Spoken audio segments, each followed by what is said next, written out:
We are gathered here to fill you with fear and give you a treat for your ears as we invade your mind with our scary rhymes and some tales that can be gory. As you bear witness and sit here and listen to our poetic horror stories.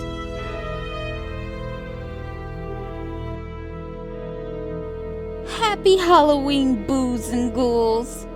Gloomy Pond here to be your guide and help you through to the other side. So, are you ready to consume? And you have no fear of your impending doom? Halloween is upon us! This is our time. A time for spooks and scary stories to twist your mind.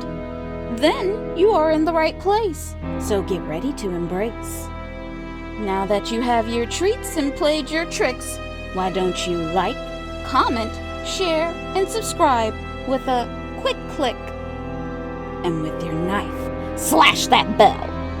Now you have opened the door to tonight's hellish tales.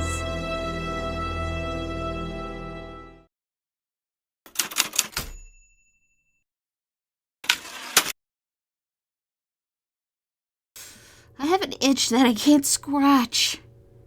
And it's in the middle of my back.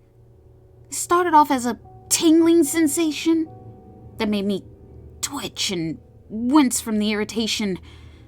I tried to ignore the feeling, hoping it would go away. But the itching started to persist. The feeling stayed. I needed some relief from this quick.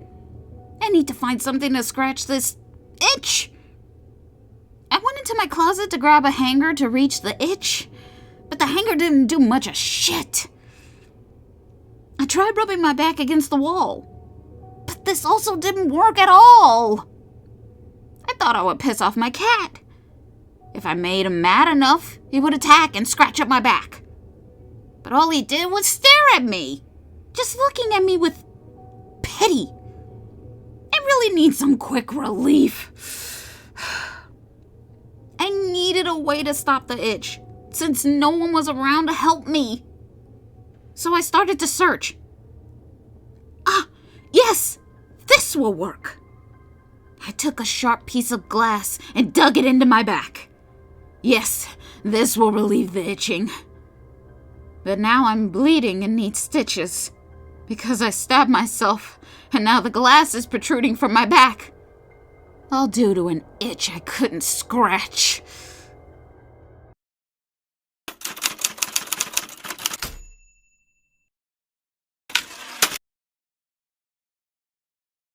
Trial being persecuted as a witch.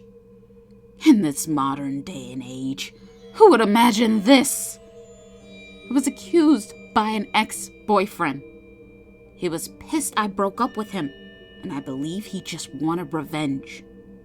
So he and his friends set up an elaborate plan to prove I was a witch, to make sure I would be damned. We lived in a small-minded town. Lots of people here are still full of superstition and have no problem believing most women are hell-bound. If your whole life wasn't a part of the church, then they believe you had to be doing the devil's work. Especially a young woman that was independent and had a mind of her own. You have to be practicing witchcraft. You have to be doing wrong. And I was really trying to leave this place. I wanted to see the world, to experience a new way of living in a new space. And this is why I broke up with my boyfriend. He wanted us to marry, have kids, and for me to obey him and to be here at his beck and command. Him and his friends told the townfolk they saw me dancing by a roaring fire naked in the moonlight, and that he followed me and saw me meeting with a dark hood man deep in the woods around 3 a.m., the witching hour late at night. He saw me sacrifice a goat by taking a knife and slitting its throat. And me and the hood man drank the blood. He told them this is the truth. He would swear on a stack of Bibles, on God's word. I told them this was absurd. This is not the truth. How could he accuse me of this without any proof? But his family had influence and clout in our town. The townspeople believe he had no reason to lie. His family is why our town was founded. So now, I'm here on trial, fighting for my life from his lies. If they find me guilty, they want to bound me to a tree and leave me there to die. But if I'm proven innocent, then he will be banished from the town for the rest of his life. But we know how this will go. He and his friends are going to testify and put on a show.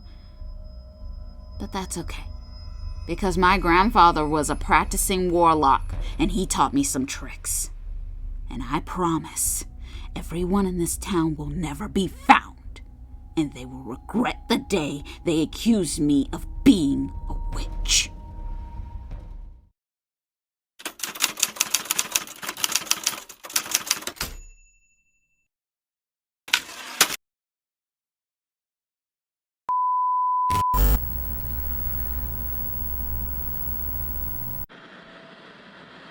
The moon is our enemy.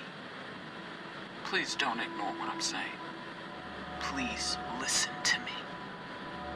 The moon is not a planet. It's a monstrous entity. We learned this information about 10 years ago. I'm an astronaut, and my partner and I were on a mission after the original moon landing. It was a simple mission to collect some moon rocks. Nothing big or fancy. We were also to investigate the dark side of the moon, and to report back our findings to Houston. This was routine, something we always do. We collected the rock as a part of our mission. Then we traveled to the edge where the darkness began to start our expeditions. We drove into the darkness, and it was brutally cold. We could feel it sneaking into our spacesuit, right through our thermals. We had a big flashlight on our rover to help guide our way, and the lights on our suit so we could survey. The terrain was rocky and full of craters, as me and my partner took in the alien landscape as foreign spectators and surveyors. Suddenly, we found ourselves stuck in a hole. Our vehicle won't move anymore. We also noticed the ground was shaking and we could hear a crunching sound. We found ourselves being tossed around. Then we heard a moan come from the ground. We could barely see 2 feet in front of us, but we were able to see a long worm come out. We were really scared, but we kept our composure. And we were able to free ourselves and speed off in our rover. We made it back from the dark side of the moon. We made it back to our spaceship and reported to Houston there was a problem and we needed to leave soon. They give us permission to lift off and to go. We need to report back all our findings, everything we know. When we were far enough out of the moon's gravitational pull, we were happy and we felt secure. That's when my partner noticed something really strange. Something he witnessed that couldn't be explained. Oh my God! The moon is alive! He told me to take a look, and he was right. The dark side of the moon was starting to emerge into the light. We saw a face with a mouth, a nose, and eyes, and it looked like it was about to eat. It opened its mouth and sucked in, taking in space debris. My partner and I were taken aback, but we knew we needed to get away fast. We made it back to Earth safely, but this really fucked up our sanity. We believed that the worm was the monster tongue, and it was trying to eat us. I'm glad the rover worked, or we would have been done. They didn't believe us. They thought we had to be hallucinating. That we both had to be crazy. Till one day, Hubble caught the face on the moon, and NASA watched it eat and consume. But But they also realized that it was looking bigger in size. And it was in its revolution cycle where it was coming closer to Earth. Close enough where it can try to take a bite.